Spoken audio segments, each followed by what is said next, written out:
Boa noite. Vamos dar início a mais um estudo do Evangelho. Eu acredito que depois desse feriado prolongado, tem muita gente aqui que descansou bem, né? Muitos até que trabalharam mais, né? Também tem isso. O feriado tem esses dois lados, de descanso e de trabalho. Tá vindo outro aí. E nós estamos aqui na nossa lida. Às sextas-feiras, realizando nosso trabalho de estudo do Evangelho, para que a gente possa sempre, cada vez mais, ir aprofundando os ensinamentos, as orientações, os esclarecimentos que os Espíritos trouxeram à obra, e assim a gente possa até entender melhor a nossa vida, os nossos problemas, as dificuldades que estamos vivendo, observando, porque a gente sabe que existe muito questionamento.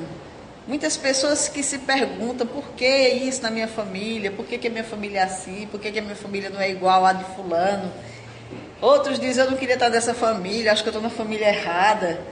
Se minha família fosse dessa... E sempre a família no centro das discussões, né? Então hoje nós vamos estudar sobre a parentela corporal e a parentela espiritual, ainda do capítulo 14 do Evangelho segundo o Espiritismo, o item 8.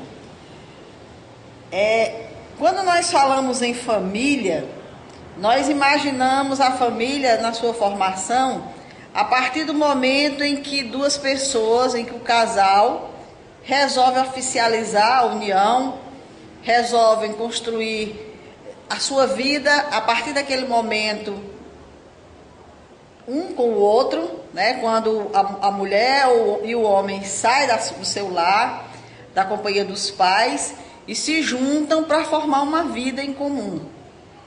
Normalmente a gente diz que formou-se uma outra família, e que essa família se amplia com a chegada dos filhos. Então nós costumamos conceituar família como sendo essa junção de pessoas, parentes, pai, mãe, filhos, que residem numa mesma casa, que têm a sua convivência juntos. Então, para nós, família é isso. Esse é o conceito mais popular de família.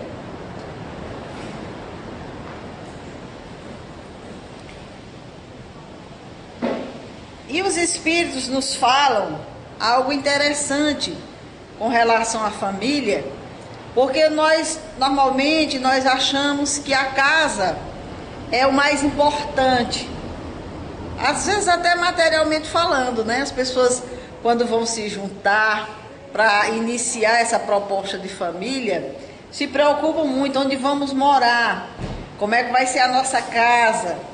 E é claro que o ideal de uma casa confortável, uma casa bonita, uma casa boa, está sempre presente em nossas mentes.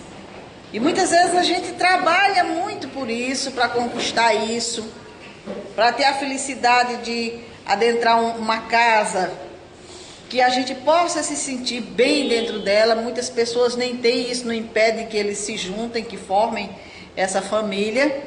E não há nada de errado quanto a isso, de maneira nenhuma. Mas o lar não é essa casa que a gente construiu. O lar não é isso. A casa é o nosso apoio, é a nossa morada. É onde a gente vai poder chegar para descansar, é onde a gente vai poder chegar para se alimentar, é onde a gente vai poder chegar para se reunir, mas não é o lar. E o André Luiz, o Espírito André Luiz, tem uma definição muito interessante do lar, quando ele disse que o lar é instituição essencialmente divina. Quer dizer, a construção física, material é humana, mas o lar, na proposta que ele vai colocar aqui, é uma instituição divina. Foi Deus que presidiu a formação desse lar, em que se deve viver dentro de suas portas com o coração e com a alma. E que o lar não é somente moradia dos corpos, mas acima de tudo a residência das almas. Então, não é só o ambiente que vai me dar segurança para eu deitar, para eu dormir, para eu me alimentar, para eu tomar um banho, para eu sentar, assistir uma televisão. Não é só isso. Não é só o meu corpo que vai usufruir daquele ambiente. Isso a casa pode me dar, mas o lar, como ele fala, é algo mais divino. E quando ele diz que é, acima de tudo, residência das almas, é porque aqueles não são só corpos que residem naquela casa. São espíritos que estão vestindo um corpo para viver uma experiência na carne. E esses espíritos, eles trazem uma programação. Então são almas, são seres eternos, são seres que vêm de vivências e vivências, de experiências e experiências, e que ali se encontram, naquele momento, junto àquele grupo de pessoas, formando uma família, mas que na realidade não são só corpos. Quem acha que é só o corpo e que morreu acabou, ainda não conhece o prolongar da história. Ainda não sabe verdadeiramente que a criação divina é eterna. Então, dentro do nosso estudo, nós vamos buscar esse entendimento para a gente poder compreender melhor essa questão de família.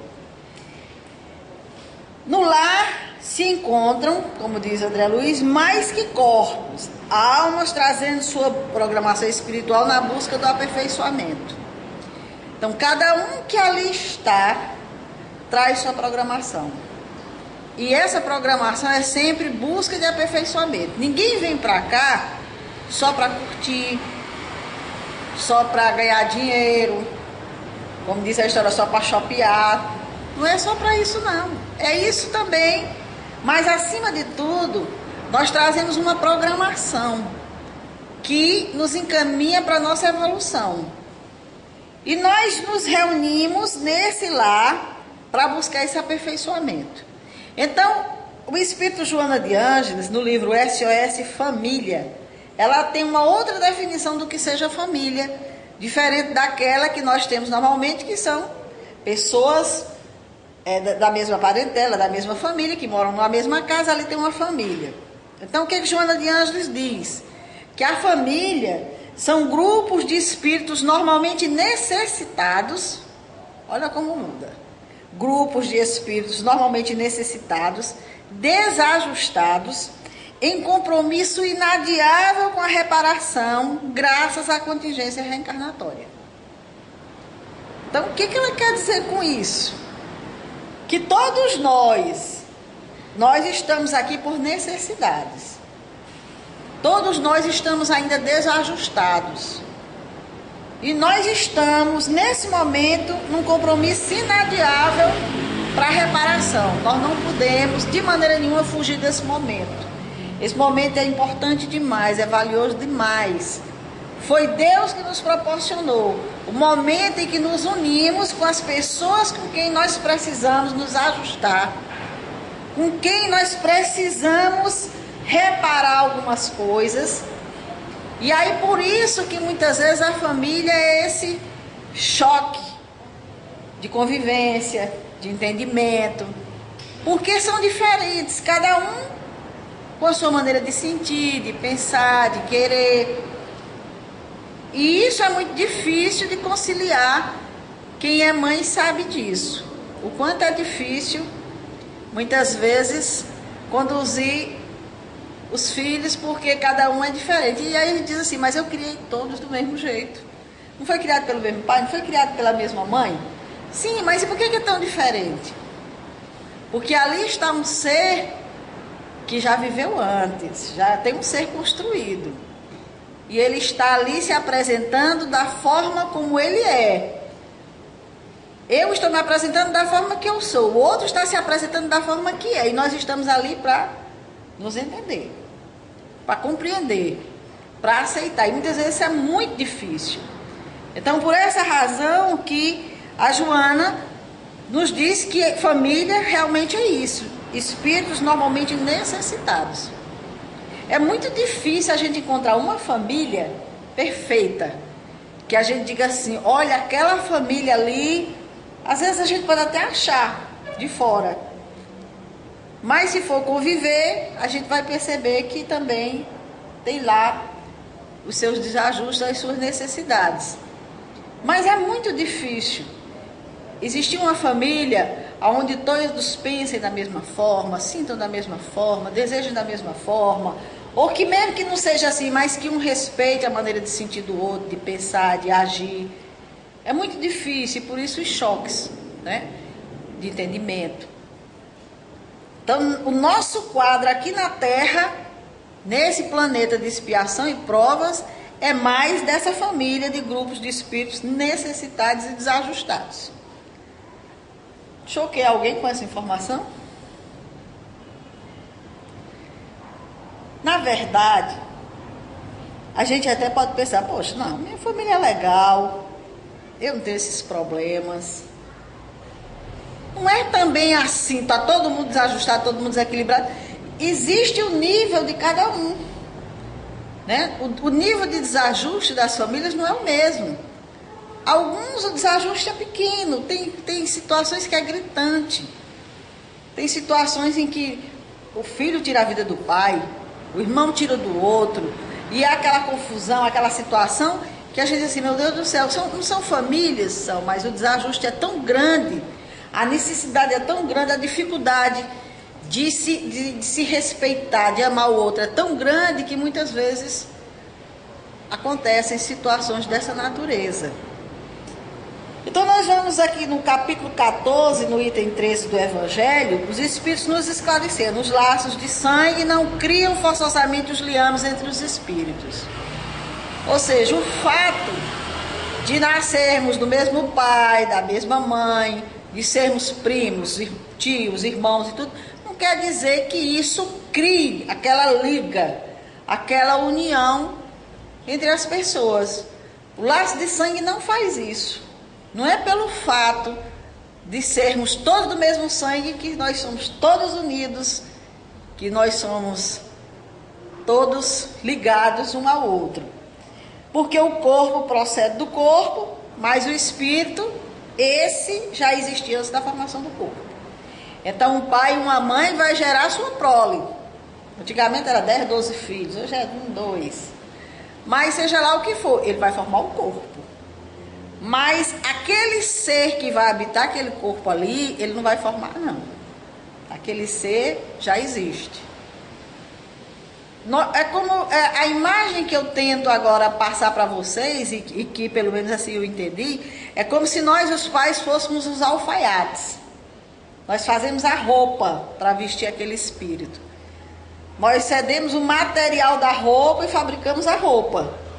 Aí o dono chega, veste e muitas vezes não sabe quem é. Jesus diz no Evangelho, o Espírito sopra onde quer. E aí você ouve a voz, mas você não sabe de onde vem nem para onde ele vai. Quer dizer, o Espírito nasce aonde ele precisa nascer. Mas nenhum pai olha para o filho e diz, eu sei quem é esse aí. Ninguém sabe. Quando ele se for também, ninguém sabe para onde ele vai.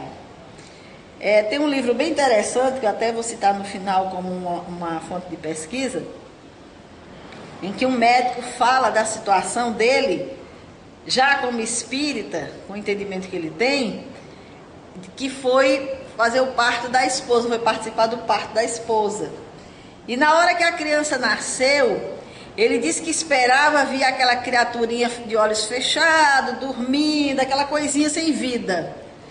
E o tempo que ele colocou a criança ali, que voltou, encontrou aqueles olhos escuros, profundos, como quem disse assim, será que você vai cuidar de mim mesmo? E ele disse que tomou um choque quando olhou para a criança, que ele disse, meu Deus, quem é essa criatura? Quem é esse ser que eu estou recebendo agora para cuidar, para educar? Será que eu vou dar conta? Veja como a responsabilidade é diferente quando a gente tem esse conhecimento. Porque ali, de repente, ele percebeu que estava diante de um ser pronto. Já vinha pronto. Agora, que cabia a ele, agora, ver como é que eu vou conduzir. Então ele disse que aqueles olhos, olhando para ele, eram de tal forma que pareciam assim, entrar na alma dele e dizer, será que você vai cuidar bem de mim? Será que você vai realmente me ajudar naquilo que eu vou precisar aqui? Porque na realidade é isso que a gente vê hoje.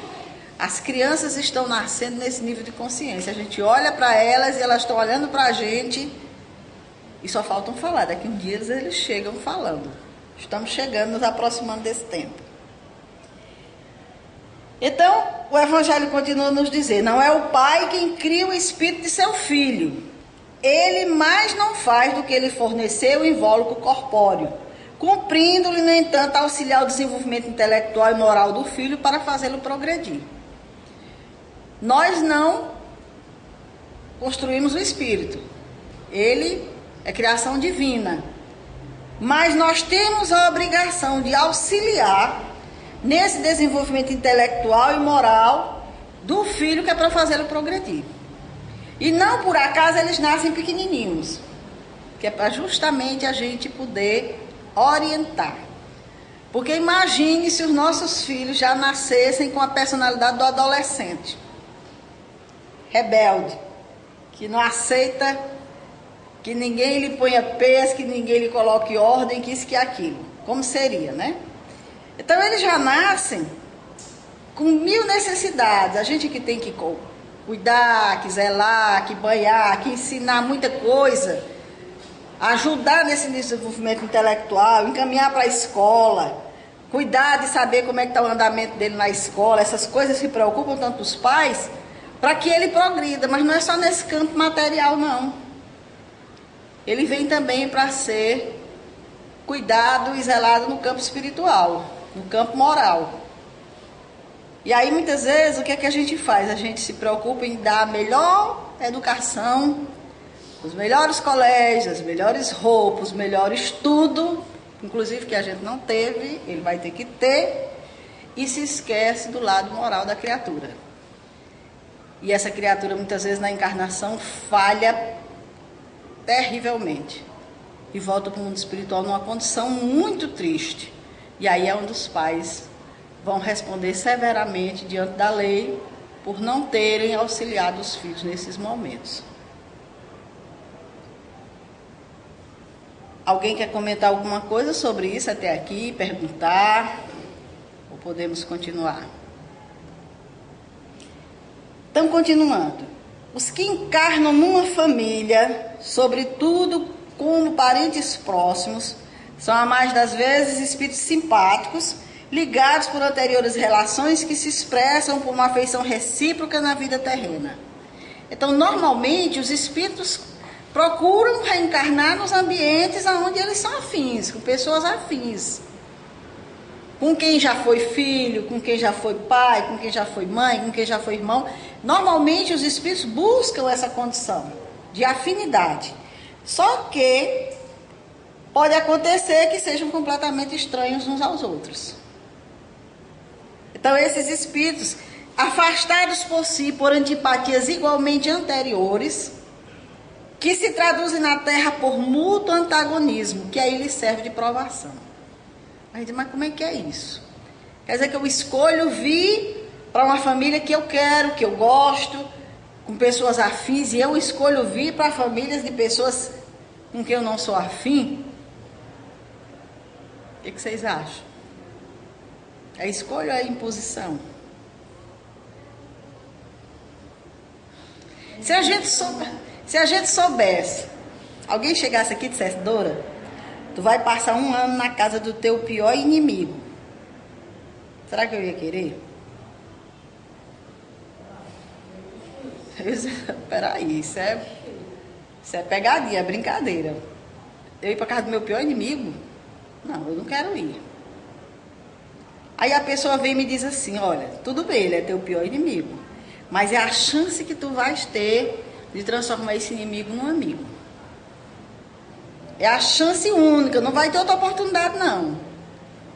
E nessa oportunidade vai ser difícil, porque logo que você chegar lá, ele não vai te receber bem, ele não vai te tratar bem, ele não vai confiar em ti, ele não vai querer um inimigo por perto. Mas se tu tiver jeito, se tu tiver assim, uma humildade, um sentimento de bondade, de amor, e tratar essa criatura com amor, com respeito, com consideração, ao fim de 1 ano, essa pessoa vai estar teu amigo, e aí tu não tem mais essa pendência, não tem mais que temer ninguém, que alguém te faça mal, vai ser um amigo que você vai conquistar, E aí depois tu pode escolher ir morar com quem tu quiseres. E aí tu vai de repente até escolher, não, eu quero voltar com ele de novo. Agora eu quero uma reencarnação de amizade para valer, porque essa aqui foi só para a gente se refazer. Então, inicialmente a gente pensa em uma imposição. Mas quando a gente chega no mundo espiritual, que a gente vai elaborar as reencarnações da gente, a gente tem a oportunidade de... Os espíritos nos apresentam, olha, nessa encarnação, o melhor para você é isso aqui. Nessa encarnação, tem essa situação que é a mais grave, que você deixou pendente e tudo, e aí nós vamos ver toda a situação. Lá a gente vai perceber que muitas vezes aquela inimizade foi provocada, foi por mim, não foi pelo outro. E aí eu vou dizer, não, peraí, eu quero ir para esse lugar aqui. Eu quero ir para esse lugar aqui, eu vou resolver essa situação primeiro. E aí a gente vem. A gente vem e se enquadra nesse quadro aqui, que são os espíritos com quem a gente tem dificuldade de se relacionar.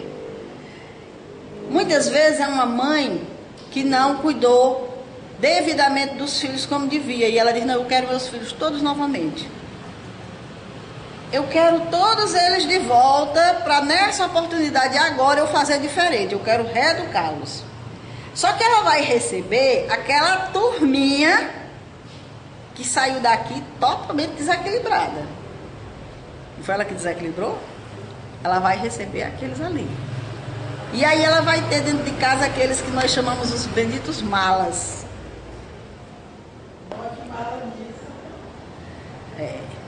E a mãe com carinho, com amor, tentando ajeitar, tentando cuidar, tentando conduzir aquela criatura. E ali perto dela um filho, eu sempre me lembro da parábola do filho pródigo, aquele filho afim com ela, que entende a sua necessidade, e não entende como é que você faz tudo por essa criatura. Uma pessoa que não quer nada da vida e você fica, comigo você não faz isso. Mas ela sabe a responsabilidade dela com aquele ser. Então, os espíritos que vêm nessas condições, eles não são pessoas estranhas. Então, pode acontecer justamente isso. E aí nós vamos encontrar aquelas situações, como nos fala o Evangelho, de que dois seres nascidos de pais diferentes podem ser mais irmãos pelo Espírito do que se fossem pelo sangue.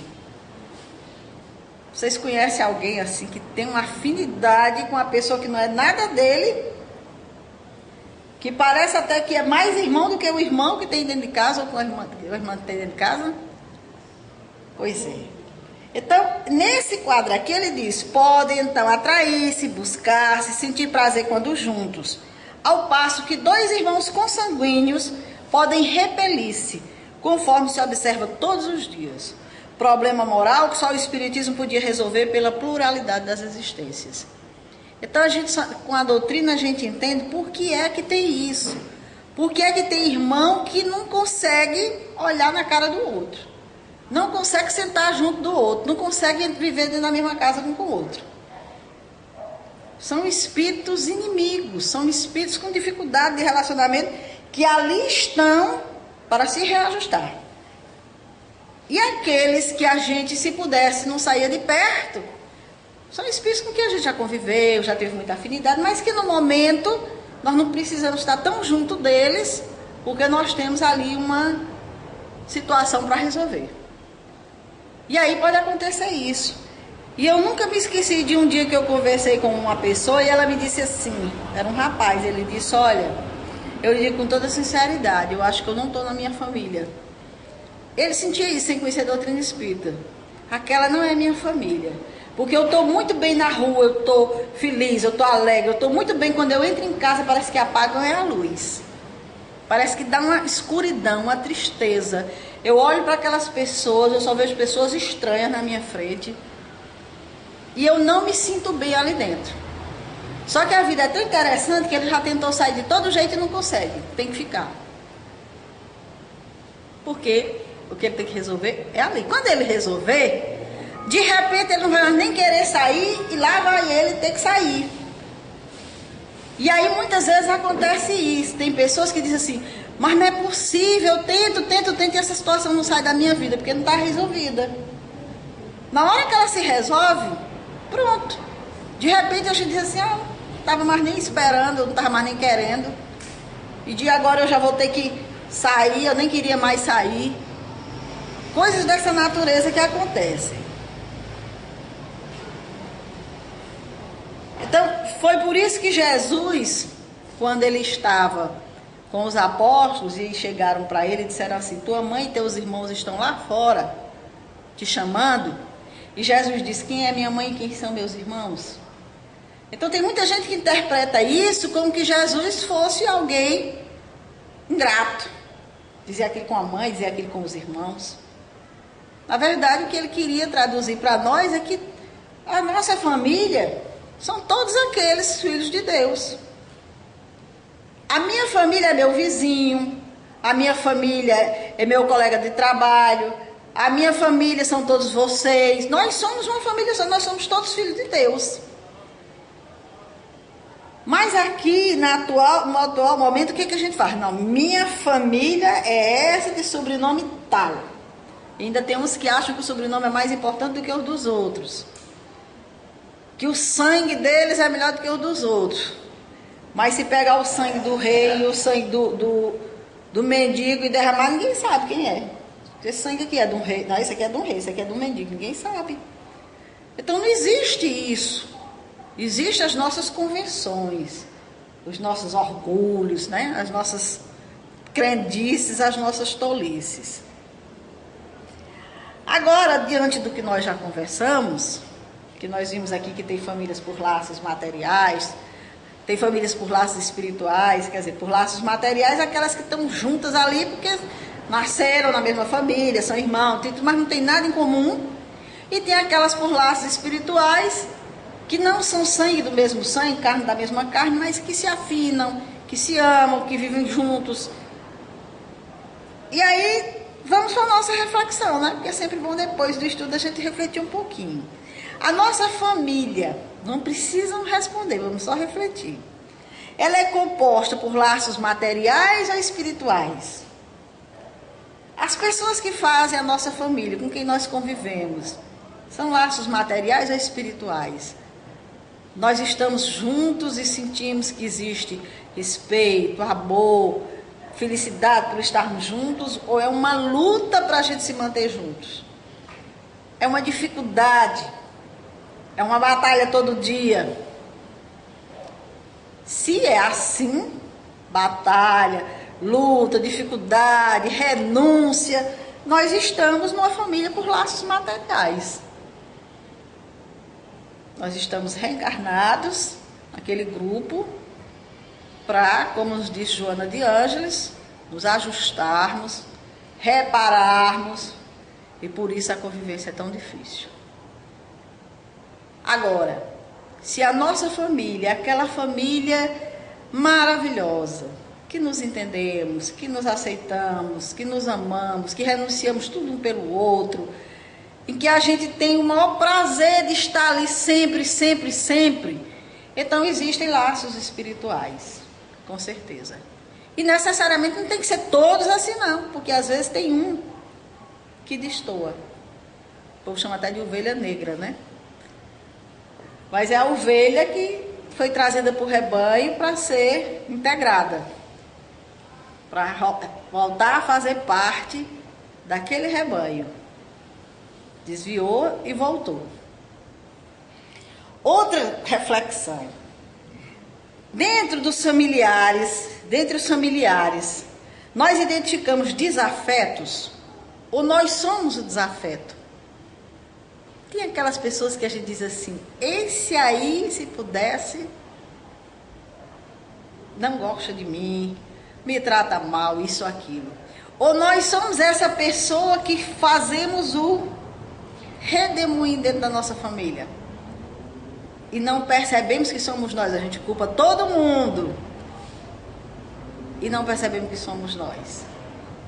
Então é bom que a gente reflita, se nós somos isso, peraí, será que não sou eu a causa de tudo que acontece?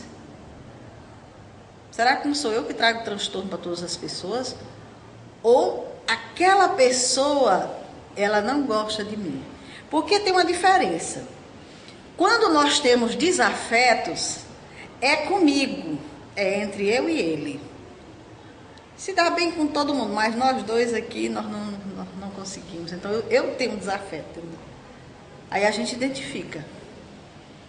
E quando nós somos o desafeto, principalmente da família, aí a gente observa que está todo mundo contra nós. E a gente não percebe que a gente é que há o elemento que parece assim como aquele gambá que solta o cheiro ruim que todo mundo quer se afastar. Sim, pode dizer. Nesses conflitos de família, na experiência da vida, a gente conhece pessoas, por exemplo, que não conseguem assistir televisão em casa, vai para a casa do vizinho porque vê se em casa não aguenta a vibração, o clima. Mas, se o espírito tivesse a maturidade de fazer prece por aquele ambiente ou por aquela pessoa que acha que gera um conflito, neutralizava. O problema é que a nossa inferioridade não deixa de fazer isso. Boa dica. Essa é uma das dicas. Sempre, sempre nós podemos fazer. Senão Deus não nos colocaria naquela situação. Ele sabe da nossa capacidade. E a gente disse que era capaz. Aí quando a gente chega aqui, a gente faz corpo mole, o orgulho não deixa, o egoísmo não deixa. Tem uma série de coisinhas que vai tornando difícil. Nesse livro SOS Família, Joana de Anjos diz: viver em família é um grande desafio. Não é fácil viver em família. Não é à toa que as famílias estão se esfacelando aí por qualquer coisa, a qualquer hora, porque não enfrentam o desafio. E ao mesmo tempo um importante aprendizado. Pois o convívio diário nos dá a oportunidade de limar as arestas com aqueles que porventura tenhamos alguma diferença. Então, convivendo diariamente, vai dando para a gente se ajustando. Quantas pessoas que tinham uma convivência difícil com um parente, com um familiar, e que ao longo da vida depois se tornaram grandes amigos, né? E vão lembrar aquelas situações já com outro olhar. Se não tivessem permanecido juntos, não iam ter como construir essa nova realidade. Nascendo no mesmo reduto familiar, é mais fácil superar as desafeições, pois os laços de sangue ainda se constituem num ponto forte a favor da tolerância e da convivência pacífica. Veja bem, se não fosse nosso familiar, a gente não sabe do que seria capaz de fazer. Mas os laços de sangue fazem com que a gente se coloque com mais tolerância. Às vezes nós temos um familiar que a gente sabe que é problemático na nossa vida, mas a gente não aceita que o lado de fora trate ele mal, não. De maneira nenhuma. Posso não gostar dele, mas quando alguém mexe, isso aí não. Isso aí é meu familiar, você não tem nada. Não acontece isso. Então, se essa pessoa não estivesse dentro da família, como era que ia ser fácil? Então, os laços de sangue, eles se constituem nisso, um ponto forte. Por isso que Deus criou a família.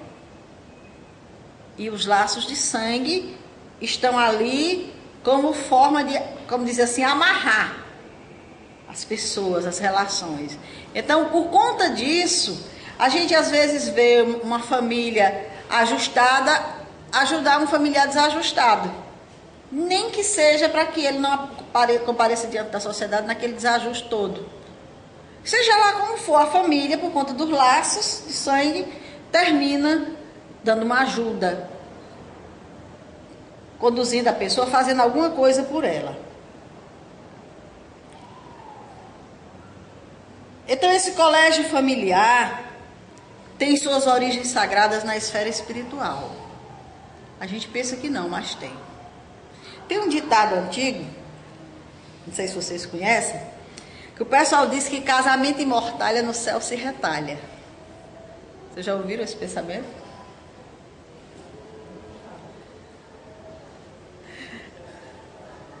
esses encontros por acaso, esse olhar que, epa, né? Não é por acaso, não. A gente marcou encontro aqui. E no momento certo, lá ia passando um por uma rua, desviou por outra, foi não sei para onde, sei lá o que foi que aconteceu.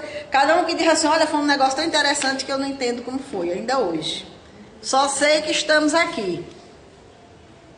Construímos uma família. Porque não é por acaso. Família não é uma coisa assim que a gente possa achar que pode começar hoje e terminar amanhã. De maneira nenhuma. Então tem muita gente achando que a família vai acabar. Nunca. Nunca a família vai acabar. Ela está se aperfeiçoando. Ela agora está tendo laços verdadeiros. Por quê? Vocês podem até não concordar, mas eu vou dizer por quê.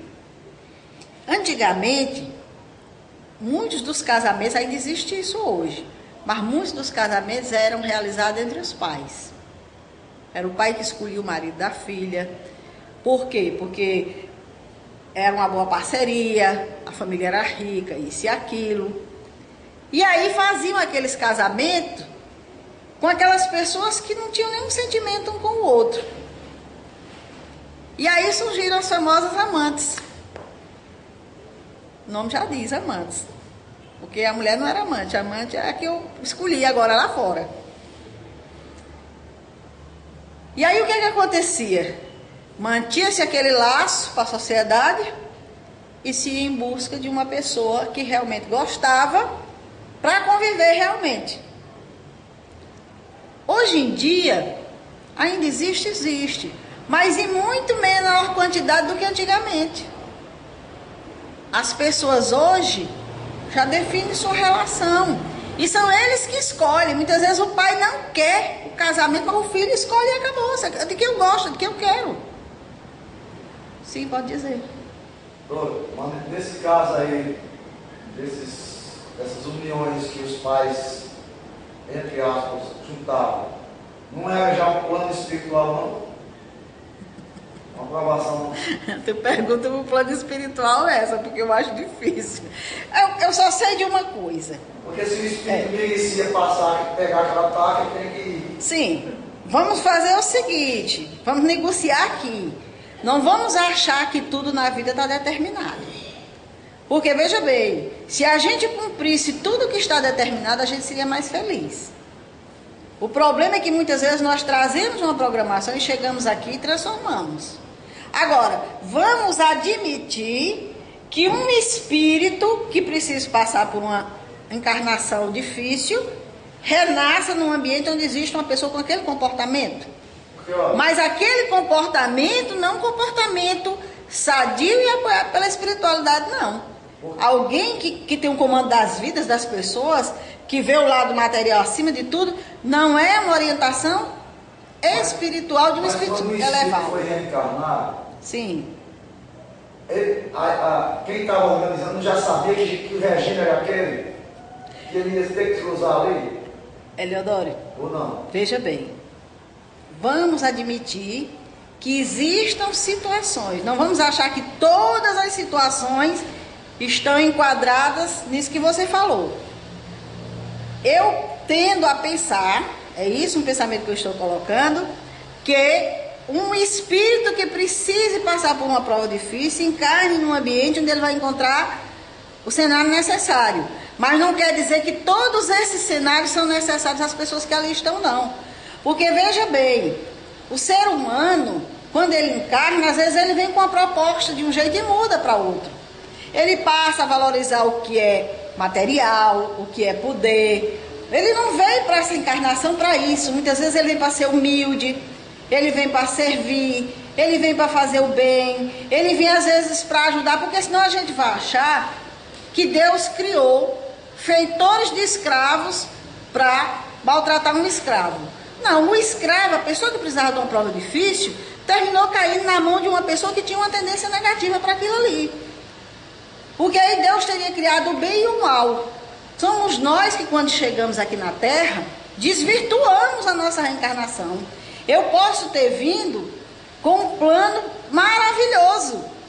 tudo para dar certo, mas eu posso chegar aqui e mudar esse plano. Eu posso mudar. A única coisa que eu não vou poder mudar é que eu vou nascer com esse corpo aqui, que as minhas limitações vão ser essas, vão ser algumas coisas, mas algumas outras situações da vida vai depender do que eu faça. Então, o ser humano está ali para respeitar, para amar, para ver os valores maiores. Aí o que acontece? O que acontecia com muitas frequências? E isso era resultado de barbárie, do homem grosseiro, do homem animal, do homem que só viu o lado material da coisa, que não percebia que ali tinha um ser humano com sentimento que precisava ser respeitado, porque uma convivência não é uma coisa que você pegue e amarre, não são bichos, não são animais, não. E isso acontecia com muita frequência. Sabe o que acontecia? Muitas vezes a filha fugia. Nós tivemos casos bem aqui no nosso Piauí, situação terrível, a moça estava grávida. E o pai disse, não casa de maneira nenhuma com o pai da criança, porque ele achava que não era da mesma estirpe dele, ele era médico, ele era famoso, ele era isso, ele era aquilo, e o cara lá não tinha essas condições. Então ele não aceitou.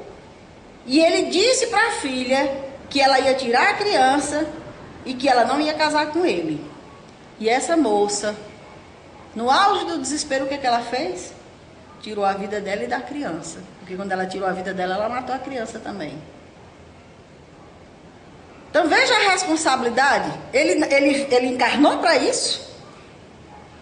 Ele não encarnou para isso. Ele encarnou para receber aquela filha, para receber um genro humilde na família, para receber aquela criatura que estava chegando, para respeitar. Ele encarnou para outras situações.